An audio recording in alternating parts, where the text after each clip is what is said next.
next 50 or 90 minutes. 90 minutes? No, 15. 15. So we have, to my left, I've got Christina Dunbar, who's with Fantasia, Ryan Flum, who's with Von Church, BJ Bigley from Prime Candidate, Christine Chichi from EA, and Casey Manning from Kipside. And so just to give you a little bit of perspective, so Fantasia is a casino gaming focused company doing a lot of iGaming work. Von Church also is an outside and external recruiting company, also focusing particularly on iGaming. Prime Candidate, which is BJ's company, which is a general recruiting company that works specifically with a lot of game companies. I also worked with BJ recently at a startup in Southern California called NHN Entertainment Labs, which was a social casino studio. And also we have Christine from EA. Obviously, EA has a lot of gaming products and is an internal recruiter, as is Casey, who works at Kipside, who's also going to talk with us about the internal recruiting approach. So why do we, when I think of recruiters, the job of dentist also comes up, and people sort of roll their eyes oh, recruiters, it's I hate recruiters. And I've had people other CEOs, and I've been in their offices, they answer the phone, it's don't ever call me again. I don't know why it is, but hopefully, today we'll be able to dispel some of these rumors, and maybe you'll show these guys a little love, and they'll show you what they can do for you. And I think that they do provide a very valuable service. We need them like we need our drug dealers and all these other important people in our lives. But they do provide a great drug for us, and I think you'll find some interesting information today. So let's kick this off, and I'm gonna start with our friends who are the internal recruiting companies, so internal recruiters. So notes here. Do you guys want to explain how an internal recruiting operation works? Just to give this, because anyone wants to take it. Sure, I can start. So, internal recruiting is somewhat similar to agency recruiting in regards to the process. We're still doing the same amount of outreach, and it's very much a sales-focused process. You're canvassing a lot of the market for your needs. That said, internally though, you're focused on your organization solely. You are effectively a representative for your organization or the team, and you are making that direct connection with the candidate to entice them to be a part of your company. Again, I don't see too much difference between the process, say for, I think on our end, the pitch is relatively consistent and stays the same, but we're also able to speak a bit deeper on the long-term opportunities for interested candidates and really deliver a customized experience for them, since we work very closely with the hiring managers and individuals in charge. How many people at Kipside in your team? 500 plus for the organization. On my team, 5. 5. Okay.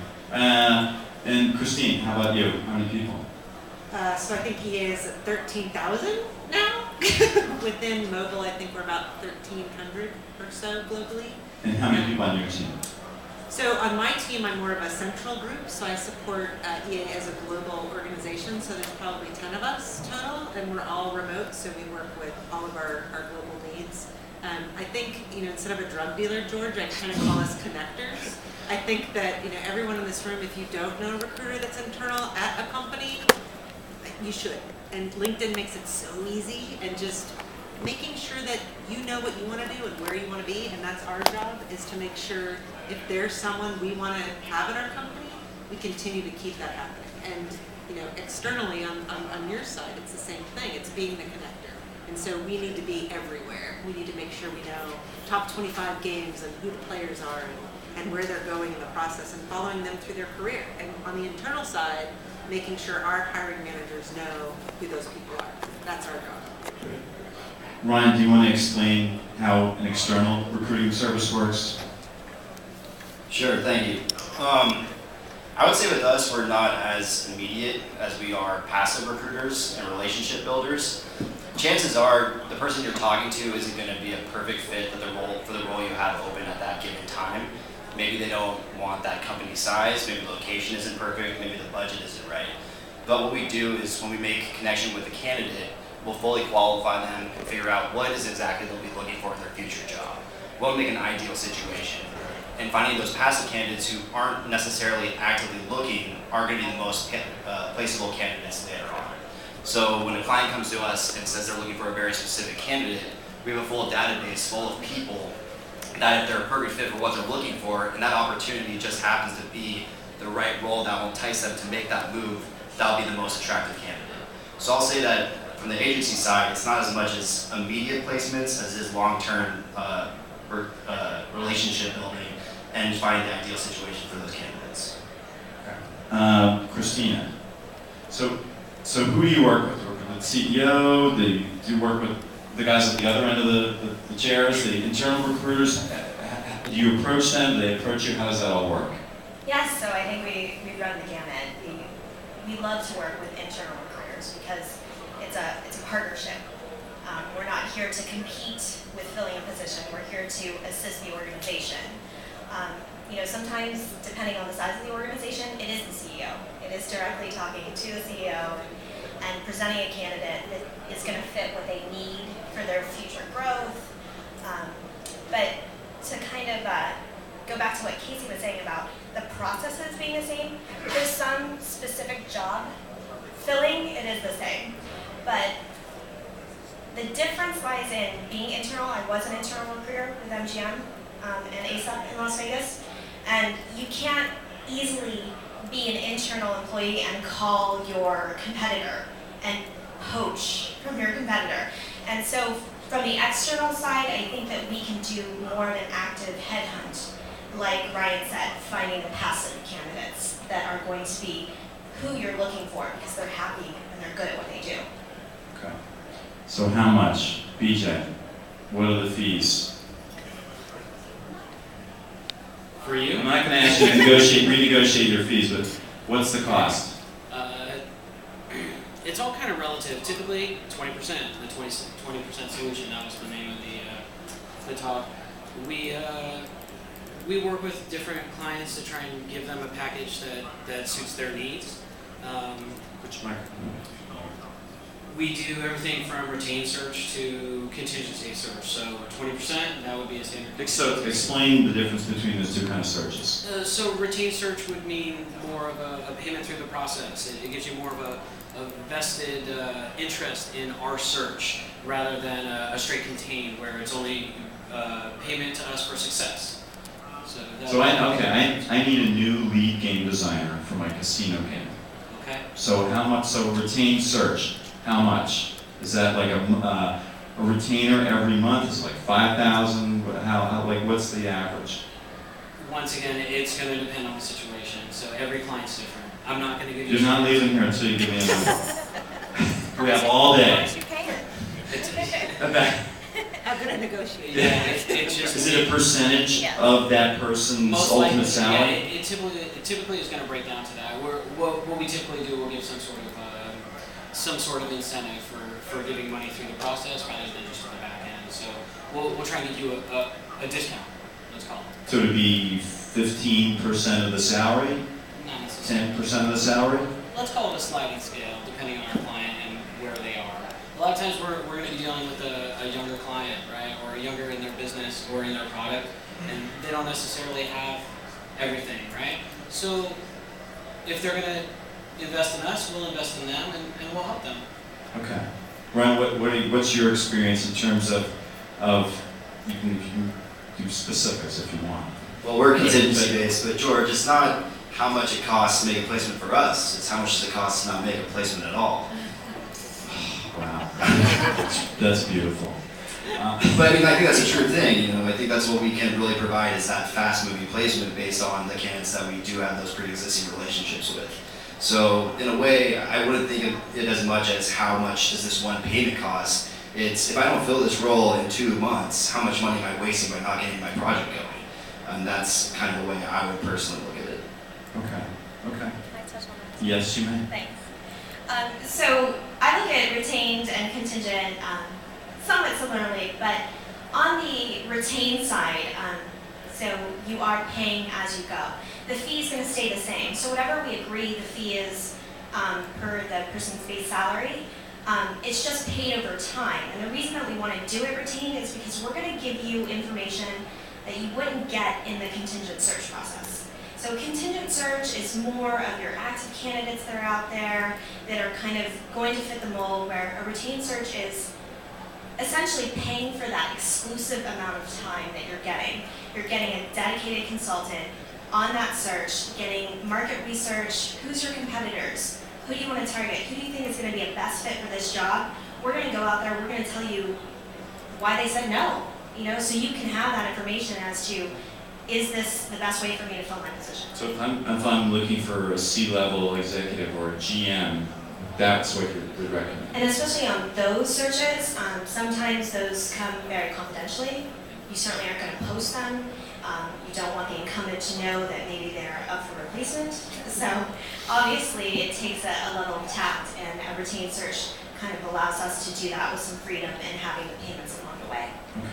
I actually have a question based on that. For the other external recruiters, when you have these C-level and GM, VP type of positions, do you find that you have a lack of candidates or a surplus of candidates for those type of roles, just off the bat? So executive search is kind of our forte. So people come to us all the time. I would say I have a surplus of C-level, high-level people above the line. Yeah. Because it seems to me when you get a role like that, chances are you haven't had a lot of opportunities to place those really high-level candidates. These 200,000 plus individuals, which at any given time there isn't really a surplus of open roles for. So when we have a client that actually needs someone like that, a GM or a VP, we actually have pretty quick coverage usually on those type of positions, just because they're pretty rare and there's a lot more candidates than there are open positions. Okay. Can I say something else? Hold on. Go ahead. Just typically those high-level folks are always looking. Yeah. It's just wherever they are. Yeah. Not always looking, open They're to always hearing. looking. Christine, at what point should you're growing? You're not EA yet. We're a new company. We're the Las Vegas Whaling Company. We're a growing company. At what point do I think about setting up an internal recruiting operation? Good question. I think it depends on how quickly you want to grow. I know that when I joined IGT, they didn't have an internal recruiter that was based there. They worked with an external recruiter that was helping them fill positions on contingency. And so having the person on site, it's bringing the culture together. It's not the HR piece. It's saying, what do you want to see in your employees? How do you want them to perform? How do you want them to act, walk like a duck, quack like a duck? We need to know what you're looking for to grow your team. So if you're going to be hiring 5 people in the next year, and then you can pay BJ, or Ryan, or Christina to go find them, is that going to pay for my salary? Well, you could probably do a better job hiring them externally. It's going to be faster. But if you want to grow the culture and hire like 100 people in the next 2 years, having that internal recruiter there makes sense. And then they can manage the relationships with the external recruiters too. Because you'll need us. Well, Yes, okay. absolutely. So Casey, let's talk about managing the relationships with external recruiters. Do you guys work with these guys, or what's the thinking there? Is it like, let's try to do everything internally, we don't want to use any of these guys, or do you go out to them? Yeah, it really depends on how you're scaling the business at that particular point in time. Like, I know BJ and I work together, and I have a pretty strong team internally. We built it to be as such. We're very flexible and can adjust to the needs of the organization. But say if we decide, okay, we're going to hire 200 people this year. Like, I know the metrics by which my team can perform and maximize, and once we hit that inflection point, then I reach out to BJ and my other partners in the industry and kind of get them the game plan for what we need, and that helps us accelerate.